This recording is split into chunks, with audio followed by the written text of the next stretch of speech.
question in that. There's a little bit of doubt in that draft. Yep. The mystery. But speaking of mystery, here's an unpicked hero making his debut in M3. Do you guys know the history behind this pick? Welcome back, Belleric. Do tell. CW signature pick. It's not the Popoy Koopa. It's not the Beatrix. It's not the Nathan. It is the Belleric. This guy, he stayed on 100% win rate back in Season 7 on the Belleric. He played it 6 times, if I'm not mistaken. That's a good sample size. Yeah. This guy on Belleric, he is a monster, basically, and it really does work with the composition. He stays in the front line, he chunks all the damage, he takes it all, soaks it, and he CCs everyone for the team to follow it up. Yeah, everyone at home, you guys do not see the Cats' desk, but Mirko, once he saw that Belleric, he jumped up. Now he's standing. Ooh-wee. Get down from the table. Get down from the table. Okay, good. We're yet to see the CW Belleric perform. But in the face of a Lilia, oh wow, it's SMG who picks up on it. I like this. And then they give Smooth the Esmeralda. Did not perform so well. Actually performed so consistently in game 1. Was not at all bad in game number 1. I like that they still had time to get her in here. Was not contested at all. Now the question is, what's rocking here? Honestly, I want to see the Balmond. I want to see the Balmond right now. They already have a magic damage dealer. They have that Lancelot. Something to add on to this. They have the engage. They also have the disengage of Belleric. Put some more damage. Balmond, no. It's Trion on the... It's a golden clock. Come on. Mirko. That's Trion on Claude. It's Trion on Claude. Yeah, no. I said, that's why you can't predict where they're going, man. It's boots on the Belleric. I think we're slowly going to the territory of you don't know what I'm going to do because I don't know what I'm going to do. Oh my god, Onyx, they do it once again, not just in the MPL stage, but on the M3 stage. Just crazy hero changes and picks coming out for both of the teams, but man, I love it. The drop is good. We're going into this game. Both of the teams are really showing the stuff because, again, this is the lower brackets. You have to win. You have no choice because if you lose, you're out of the game. And that is a huge prize pool that you'll be losing out. So both of these teams, I can't wait to see what they bring to the table. Thoughts on the Claude last pick? Coach Mars knows. He knows that his side lanes are so safe. So he's like, okay, we're doing mid-money. Drian, pick up the Claude, and I'm all for it. But just the same, this just shows that the side lanes are a little more safe now for Sasa. Clint versus Farsa, it's much better than the Clint Brody. Absolutely, but let's just get straight into the land of Dawn, ladies and gentlemen. Trion already getting killed really, really hard in that mid lane, forced to back away with a battle mirror image. But yes, Onyx with this really weird trap. Let's see what they can do with it, because in that bottom side is actually, again, the Farsa versus Clint matchup. Have you played this before? What are your thoughts on that matchup? Oh, it's definitely a skill matchup because if the Farsa can land the stun, then it's basically game over. The Clint is going to take a lot of damage. As long as the Clint can sidestep it, it's going to go on the Clint's favor. So yeah, this is just, again, all in the head. Sasa will have a better game. Look at this. Look at this. Just standing there. Cold and calculated. I will get my farm. You cannot stop me. Kibo here puts a fourth of his health. CW standing tall right in front of them.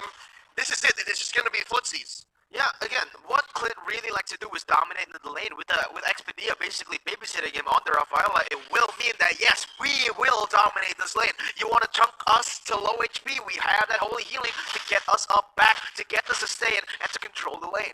And right now we're looking at Long. This will be his debut on the world stage, being a jungler on this Potato. We see Sanz wrecking havoc with this hero. We have to see whether he can do the same, and whether Team SMG on this pick with Long, can they actually win out the game? And I want to see better rotations coming out from this team. To be fair, my expectations of Long is to at least be at level. Just be neutral.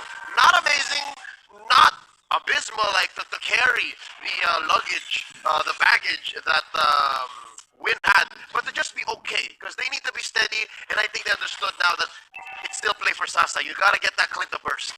Absolutely, but wait a minute, it might be a fight happening here. It's going to be Long already going in, but Sanz goes in for final execution. Will be able to take the turtle away from a Team SMG, but it is not going to be Onyx looking for more. They have learned from their mistakes, taking the turtle and instantly backing it up with a feather airstrike pop to clear the waves in the mid lane. Yeah, and this is the issue when you change your jungler midway. We saw Lung unfortunately using the retribution early, but again, it is the first turtle. It is very important, but it's not the end of the world. Right now, Team SMG, they still have opportunities to win the match just by being proactive with the draft, as well as keep understanding that the way that they have to play, just like what Leo said, is making sure that Sasa stays alive and Lung get on those very, very important targets, just like Sanz as well as Drian. Yeah, but the thing is about the... Oh, wait a minute. In the bottom side, there's a little bit of a skirmish right there. But yeah, Drian, he's been scaling really well. He hasn't been he hasn't been bullied out of that lane. Very surprising considering that he is against the Lilia. That should make him a little bit vulnerable to these hard burst damage. That's the thing, but he's using the BMI to a great extent. Like, look at this. He's going to cut the wave, use the Blazing Duet. Yeah, eat a face full of Falling Star Moon, but it's going to be worth it. Essentially, it's mid-money, but they're also not afraid to send him where the farm is free. So that's what this Beleric buys you. He's such a solid hero, a walking wall. Oh, that was a steal! That was a steal by Sanz. Sanzalot comes in strong here in the game. And just to put the salt on the wound, that battle emo, man. He's smooth. He's a smooth criminal, man. He's a smooth criminal. He's a smooth criminal. Alright, anyways, right now for the side of Team SMG, I apologize for my parties over here, but on the top side, Boots is going to get pushed out. Yeah, Boots actually pops the ultimate, bringing all of the SMG members, two members onto that turret will die, but that is 2 ultimates burnt away before the turtle spawns. Sure, it is really good for SMG, but will Onyx still try to make this happen? Nope, it is just going to be them rotating to the bottom side. Allow me to muse on this fact. The fact that it's so slow, the fact that Onyx Esports gets the deaths on the people that they actually are okay with dying, and Drian is still getting free farm. I think it's a case of scaling all over again. Again, we talked about Drian, and the fact that yes, this is a free turtle, and down bottom this is a crazy fight.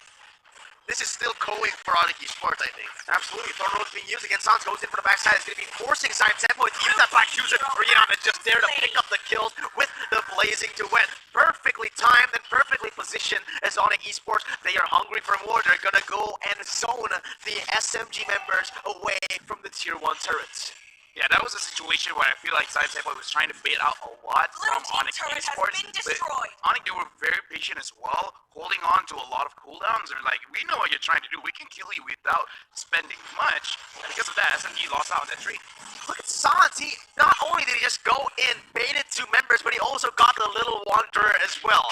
That was beautiful. And right now, look, he hasn't had a huge impact on this Paquito. This is what you want from a Paquito, getting that early game snowball. But he hasn't been able to get any ganks on the map.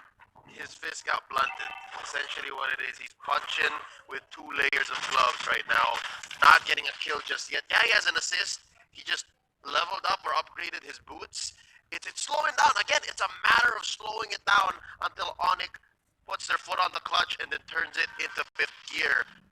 Team SMG, I'm guessing what they should do is try to be the aggressor, try to hunt down Drian, but that's easier said than done, but they catch one! Oh, a lot of damage time to play. CW still popping the wings by the wings, will be taken down. Sanz now, he might go and look for something, but he actually just goes and clears the wave with that retribution. 26 seconds on the clock for the turtle, and Keyboy will be opening on the map, but look at the damage coming from Long, able to push Keyboy back to the team, but Drian comes in with the blazing away, but it's on first, everyone down, and Sanz keeps on going for puncture, still has no rolls, doesn't get any kills on the board, and Drian will actually get taken down. That's Long on the board, 2-0, and looking for more. Sanz now caught in a 1v3, he goes for the puncture, but he will be able to get out of that one. Just like that. They're able to scramble, they're able to do a dead push, set it up, holy baptism, starting everything, and then eventually opening up this free turtle and speeding up the game. In that skirmish, the most important thing that Team SMG got from that wasn't the kills, but it was the confidence. Lung, after getting that first kill, he was like, yeah, I can go in. And that's the kind of mentality that he has to have. Right now, Team SMG, they need to start having this level of confidence to think that Onyx Esports, they're big, they're huge, but we can still take them on. especially in the early stages where Force and the Claude still needs to wait for those power spikes to happen, right? He only has the DHS. Last time we checked, now he's building towards that golden snap. Once he gets it, he is going to be really, really powerful. But just as I mentioned it comes true. Speaking of, he builds it. Expedia picks up the Antiquera, so he's able to catch a few bullets at least. Able to peel, as we did mention in their points for improvement going into game number 2. There is something that I must note though. I love that Lafell brought it up, the confidence level in Long. At that moment, I kind of saw it, we didn't see it literally, but we felt it. I'm a friggin' Paquito. I can do this. I can force out fights against Sanz because that's the dynamic between the Lancelot, the Ling versus the Paquito. As soon as they get out of those iframes, the Paquito usually wins. Yeah, he just figured out, like, my gloves is not bread. Yes. Gloves, it hurts. I can do this. I can win. You can win, and look at this, SMG, they're pushing the pace. Let's take a look at the items right now. Do they believe they can fly with the items? I believe they do. They believe they can fly. However, on the side of Onyx Esports, they can literally fly with Keyboy on this Matilda. Finger waiting. Zaynab is going to get taken down. This bird is offline. Oh my god, that was beautiful from Team SMG, able to set up these crazy objective takes all across the board with the trades happening as well. Onyx, obviously, they are losing in that mid stage, in that mid lane, but they're still able to trade properly now with only 2 turrets being taken down. Lung and Sasa will try to make it 3 for Team SMG. Yeah, right now, Lung is looking good. He was the previous MPL champion during Season 2, and right now, he's really looking on form. Right now, Team SMG, they're looking good. It's just that I hope they don't fall off, because again, Onyx Esports, they have a lot of damage when it comes to the late game. Absolutely, they're already starting off this floor, which is a little bit maybe greedy, you can say. Sure, they do have a little bit of a setup in that bottom side, but they have the damage to be able to take this. Look at the HP bar on the side of SMG. This might be bad. Keyboy jumps in on 4 members right now with the feather strike coming in. It's going to be both jumping in and getting the 4-man. But on the other side, it's actually going to be SMG trying to push away Sasa. He goes in and picks up the kill on the CW, but Drian will take his teammate down, his former teammate down, as Sonic takes a 4 for 2 and the Lord. Kageside. That's very emotionally charged, that team fight.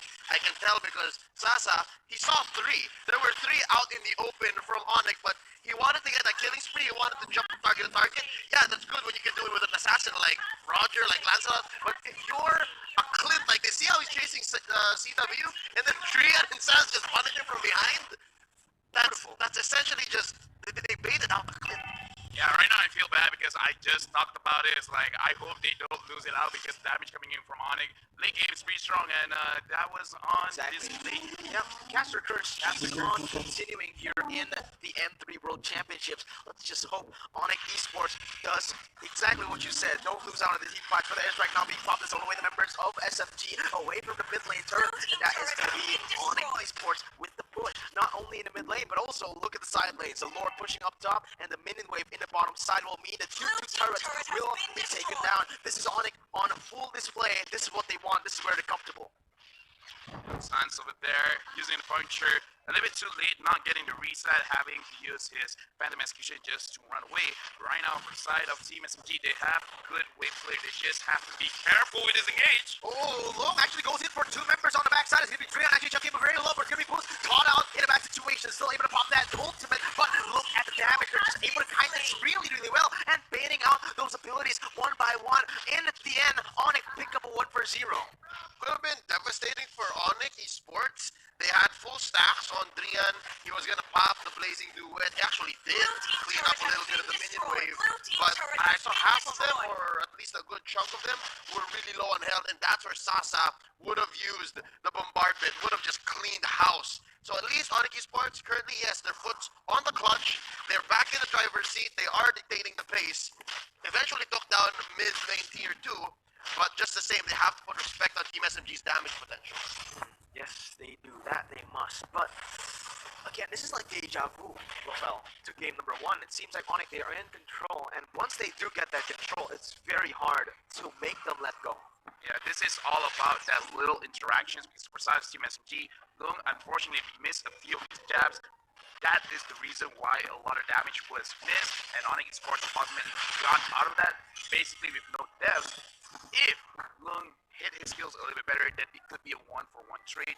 But as of right now, Team SMG, by having that Lilia, they can clean up all of the minions very, very consistently. But again, this is what's scary. Oddity Sports, they have a pretty good engage. SMG, they have a good engage as well. It's just who engages better. Yeah, Sanz Boy already forced to use the black shoes again before a fight even happens. That was just a poke from Onyx, a little bit of a flex from CW as Boots is in that bottom side. Low, you gotta be careful because he's coming in, but actually no, he didn't go for anything. I thought he was gonna go for a pick. And at this point of the game, especially with Chat's Talisman, the black shoes, it's only like what, 15 seconds cooldown, so it's totally fine. It's not that big of a deal, not like a 40-second cooldown. So Team SMG is still doing okay. It's just that this is a situation where both of the teams, they're kind of like, okay, who's gonna make the first move? They're both looking at each other's eyes. This is a staring contest when they're both now looking at each other to see who will blink first. Absolutely. You guys understand, right? Yeah, I do. It's a staring contest. Nice. Cool. Thank you. Boom, bang, bada bing. Let's get into the game once again here where SMG wasn't a need to force out him and oh my god, again, just so disgusting. Just one foot of airstrike takes away half HP. You can see Zyme Senpoi, he was forced to use the black shoes after one shot. That's essentially the story for Team SMG right now. Their engage or just their angle of attack. I mentioned this in the draft. It's so much more specific than Onyx Esports. Onyx, they have so many goes. They can actually start off with boots. They can start off with just a cold turkey blazing to it, as long as there's stacks on Drian. Or they can even try to bait out one or two from Sanz alone. Or Matilda flying in with the Beleric. Exactly. So there's so many ways that Onyx Esports can take a team fight safely. While for Team SMG, they actually have to take Onyx by surprise. Maybe like this. Oh, let's see. Trion has already played really, really well. Look at the flanks coming in. It's going to be keep on chunk very low. But look at Trion. Crazy to it to the backside. Sasa can't go anywhere. He's already low and double kill will be picked up by CW. As that is another. Onyx have completely taken down SMG 3-4-0. And they're looking for more. Expedia recalls in. Onyx, they're not even going for the lure. They want to go for a one straight push into an inhibitors right now. Expedia, he tries to defend, but with a random execution and took the eagle, he's going to get taken down. Sanz a lot, died at the base, and he still survives with 1 HP. He's going to recall away. It is going to be Onyx pushing in with the turret, with